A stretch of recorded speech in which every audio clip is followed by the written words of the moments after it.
Sigurno si video ovog tipa sa maskom. Blještavi oklop, fine odore, izgleda gotovo mitski. Ali evo problema. Istorijski izvori tu masku nigde ne pominju, a po značaju ne ulazi ni u top 20 najznačajnijih vladara srednjeg veka. Međutim, nešto ga je izdvojilo od svih drugih. Njegova izdržljivost. Sa samo 16 godina 1177. godine izvojevao je veliku pobedu kod Mondžisara. Naspram njega Saladin, ajubidski sultan, najveći vojskovođa svog vremena. I pored toga, jedan tinejdžer ga je ponizio. Poraz koji je Saladina pratio do kraja života. U tom trenutku ovaj mladić je bio jako bolestan.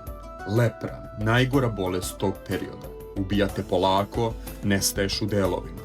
Prvo osjećaj, pa nervi, pa telo. Umro je mlad, 1185. godine sa samo 24 godine. Sigurno se pitaš, ko je to?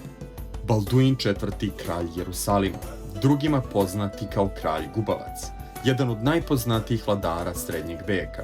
Više po priči i po filmu Nebesko kraljevstvo, nego po stvarnom značaju i uticaju koji je za života imao. Istorija ga pamti, ali ne zato što je promenio svet, već zato što je Hollywood od njega napravio nešto veće nego što je ikada bio. I to je ironija koju ni jedna maska ne može da sakrije.